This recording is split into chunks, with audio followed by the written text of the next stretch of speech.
जाजपुर जिला व्यासनगर स्थित सरोवर ठारे थिबा नूतन जगन्नाथ मंदिर और रोषघर निर्माण पई विधायक आकाश दास नायक शिलान्यास करिसेंति।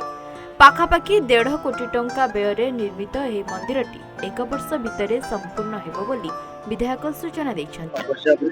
आज हम समस्त सौभाग्यर विषय और मो सौभाग्यर विषय जे आज व्यासनगर सहर में सर्वपुरातन जगन्नाथ मंदिर नूतन मंदिर भित्तिप्रस्तर स्थापन करागला।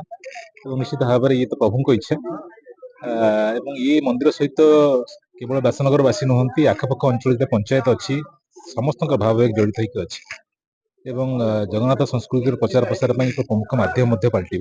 पूर्वतन विधायक अशोक बाळଙ୍କ उद्यमरे 5टी योजन अंतर्भुक्त होई एही मंदिर कार्य पई सरकार तरफ अनुदान दिया जायतिला।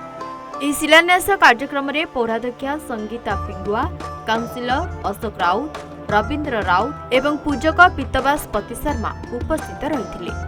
काउंसिलर मिलित भाव गोटे प्रेस मीट संध्या डक जाइला।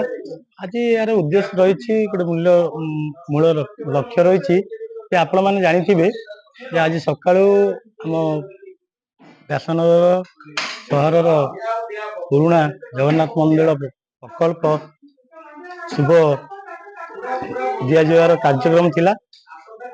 मु आपण माध्यम मोर सहरवासी के जनवा चाहूँगी जे जो पूर्व सरकार थिला आमर पूर्वतन मुख्यमंत्री श्रीयुत नवीन पट्टनायक से तांकर 1.28 लाख अनुदान राशि मंदिर प्रकल्प देते सहयोग करते आम पूर्वतन विधायक एवं चास्तुर पूर्वतन विधायक कमलप्रकाश दास एवं आमर सांसद महोदया निश्चित भाव धन्यवाद जनाऊँगी एवं कृतज्ञता जनाऊँगी।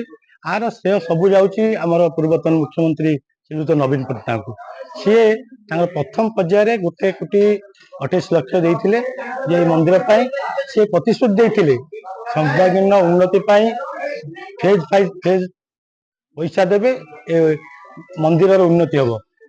निश्चित भाव आम दुर्भाग्य जे सरकार परिवर्तन होती आपण माध्यम दाबी करुच्ची आम काउंसिलर दाबी कर मंदिर जो 1.28 लाख दि जाए ये संपूर्ण हो पारनी ये अर्थ रखते मु दाबी रखुची जो डबल इंजिन सरकार आसी डबल पैसा आणतु एवं मंदिर चारिपार्श्व जो माँ जो आम आलोचना आम काउंसिलर कर जो जगन्नाथ मंदिर पार्श्व विमला मंदिर हो लक्ष्मी मंदिर हो गणेश मंदिर ताहार केमिति उन्नति हम और मंदिर आहरी बड़ आकार हम।